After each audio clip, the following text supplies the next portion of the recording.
Aloha. So this is going to be an application demo with some tips and tricks if you're interested in applying to one of our post-baccalaureate certificates in education from the College of Ed at UH Manoa. So we have a brand new application portal that just got released for spring 2024 admissions.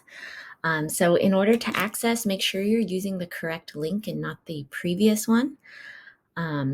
And when you start, you'll come to this page. And even if you already have a Hawaii.edu account, everyone needs to first register their email address. And then once you put your information in, you'll receive an activation email, and then you can come back in and sign in using this regular sign-in form.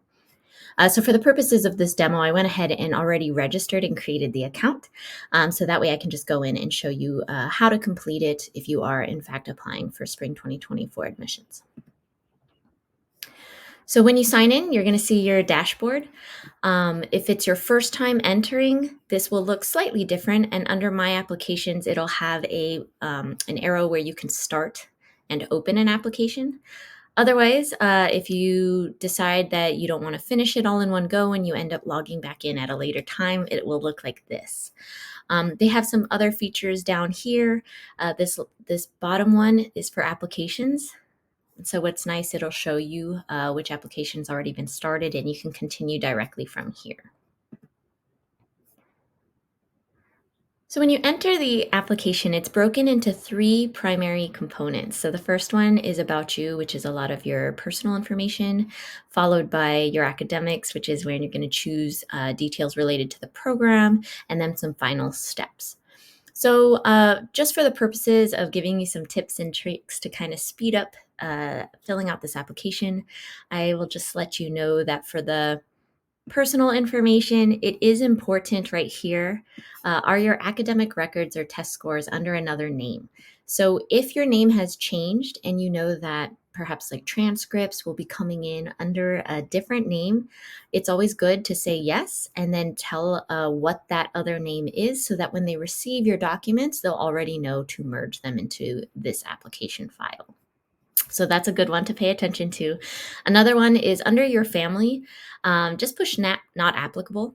Otherwise, they're going to send marketing information to your parents or guardians, and you probably don't need that. So just skip over this one by picking not applicable. Other than that, everything else is pretty self-explanatory in this section. As for your academics, this one's really important because you got to make sure that you're choosing the correct information. So the primary one that I want to point out is our post-baccalaureate certificates, whether it's our elementary option, our secondary option, or our special education option, they are all going to be considered a second bachelor's degree. And the only reason for this is we have it housed in undergrad so that we can take advantage of the cheaper tuition rates. So although it's not technically a second bachelor's degree, when you're filling out the application, this is the one you want to pick. And the reason for that is after you pick your planned course of study, which when you click on this box, just scroll all the way down to the letter P, and then you'll see the three options that we offer. So we have the top one is the elementary, if you're looking to be a general education elementary teacher. The second one is our secondary education program, which is if you want to teach in middle or high schools. And then the bottom one is our post-baccalaureate certificate in special education, where you can choose if you're going to do preschool, elementary, or secondary. So make sure you click on the correct program that you're applying to. And then because you're not technically a transfer student, you can go ahead and just put 0 under how many credits do you expect to transfer. So they already told us as long as you choose a second bachelor up here, then you can go ahead and put 0 down here. So you don't have to remember how many credits you've completed. And then just say no that you haven't applied as a freshman. Okay, so other things that I kind of want to show you real quickly is under previous college coursework, please list the institution where you received your bachelor's degree and anything thereafter. So if you've ever gone back to school, you want to include those as well. When it comes to your transcripts, They will require official transcripts for your bachelor's degree, and anything higher, you don't need to get transcripts for your associate degrees or any coursework taken previously that was transferred to your bachelor's. So that's a special thing that they have for us, so we appreciate it. So just make sure that you definitely list your bachelor's and anything higher. And you can list other institutions you've attended, but you don't need the transcripts for them.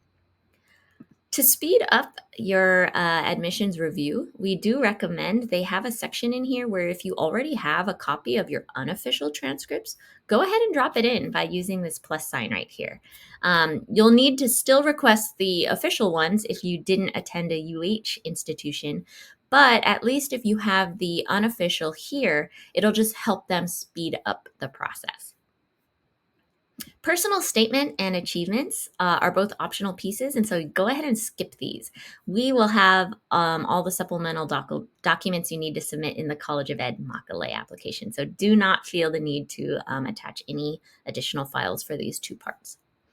And then lastly, once you get to the final steps, tuition classification. So you'll want to answer these questions related to your taxes so that you can establish your residency. General data protection, this is only for those who are in a European Union country at the time that they are applying. So for most of you, I would assume you would just say no. Here's a new feature. So now they have an application fee waiver component to the application, which is brand new. Unfortunately, at this time, all of these options listed here are for freshmen, incoming freshmen. We do not know of any waivers that are available to our post-bac certificate applicants. So it is highly likely that you would just push no, and then you'll pay the $70 application fee. However, if you want to try, and there's a extenuating circumstance, you're welcome to try the other option and explain your circumstance. But the thing is you aren't able to submit your application until they respond to you. So again, if you don't feel like you're going to qualify for a particular waiver, you'll likely just push no, and then you'll have to pay the $70 application fee. And that's pretty much it. So once you complete the About You sections, the Your Academic sections, and the Final Step section, it'll have all these check marks down the side, and it'll have you review everything, and then you just confirm that everything's correct, and then submit your application. So if you have any questions or you need help with this application process, feel free to reach out. You can email me at coeinfo@hawaii.edu.